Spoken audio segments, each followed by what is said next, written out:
প্রিয় বন্ধুরা, আসসালামু আলাইকুম। কেমন আছেন আপনারা?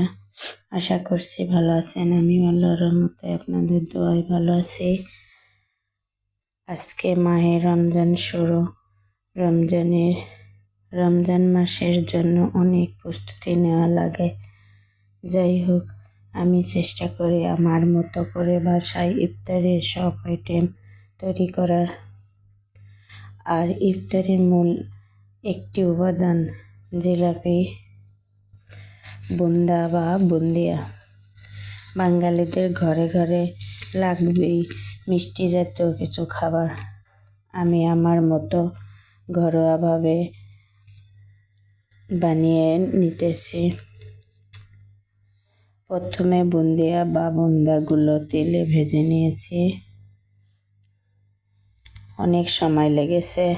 সময় তো লাগবেই, তাই না? আপনারা বলেন, কয়েকদিনের জন্য বানায় রাখলে তো সময় লাগবে। যাই হোক, সবগুলো ভাজা শেষ। এবার কড়াই নামিয়ে রেখে শিরার জন্য একটি পাতিলে চিনি পানি দিয়ে চুলায় বসিয়ে দেব। শিরা হতে একটু সময় লাগবে। শিরার মধ্যে চিনিগুলো গলতে যা সময় লাগে এটাই। তবে আমার মনে হয় তাড়াহুড়া করলে আরো বেশি সময় লাগে। যাই হোক, শিরার পাতিল বসাই দিয়েছি। এবার চিনিগুলো গলার সময়ের অপেক্ষা। তো এইবার একটু চিনির মধ্যে এক টুকরো দারুচিনি দিয়ে দিলাম, একটি লবঙ্গ, একটি এলাচ দিয়ে দিলাম।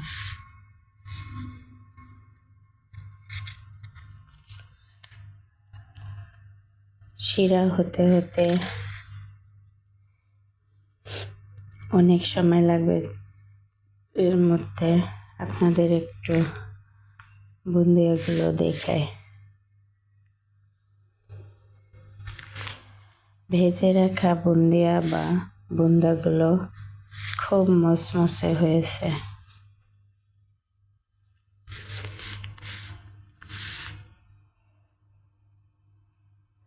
বেশি কড়া করে ভাজিনি, মোটামুটি ভাবে ভেজেছে।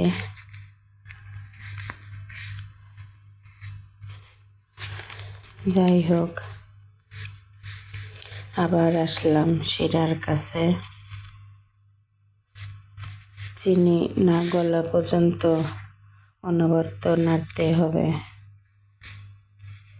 ঘন ঘন না নাড়লে চিনি আবার নিচের দিকে পাতিলে লেগে যাবে।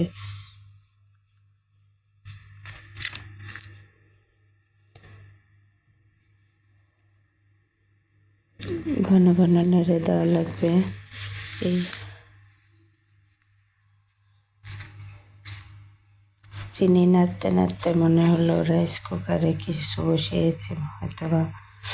আবার গেলাম রাইস কুকারের কাছে। সেখানে হইতেছিল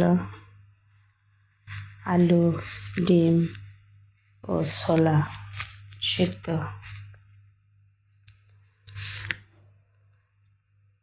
সবগুলো একসঙ্গে সিদ্ধ করতে দিয়েছি। আলু ডিম দিয়ে বানাবো আলুর চপ, আর ছোলা দিয়ে বানাবো ছোলা। তো বানাবো তো ছোলা বোনা।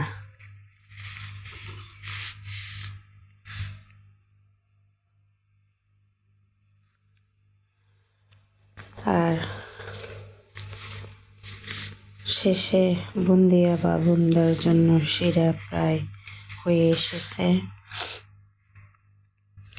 চিনিগুলো সব গলে গেছে। এবার আর একটু পাক হইলেই হয়ে যাবে।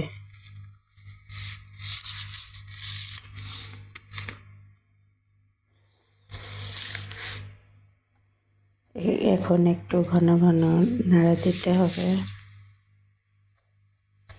না হলে আবার জমাট বেঁধে যাবে। শিরার মধ্যে যদি লেবুর রস দেওয়া যায় তাহলে কখনো জমাট বাঁধে না, আবার ভালো থাকে। কিন্তু আমি লেবুর রস দিইনি, যেহেতু কয়েকদিনের জন্য বুন্দিয়া বা বুন্দা বানিয়ে রাখবো, এই জন্য টক কিছু দিইনি।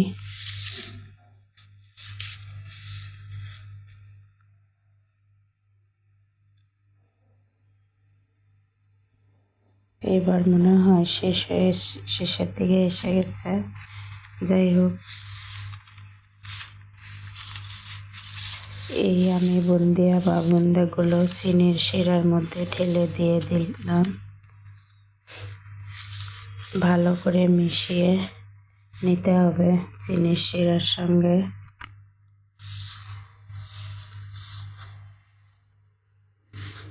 ভালো করে মিশিয়ে রেখে কয়েক ঘন্টার জন্য ঢাকিয়ে রাখতে হবে। এই হচ্ছে ঘরোয়াভাবে বুন্দিয়া বা বুন্দা বানানো রেসিপি।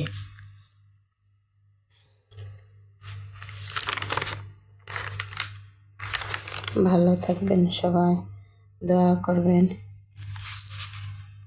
আমিও দোয়া করি সবাই ভালো থাকেন। আল্লাহ হাফেজ।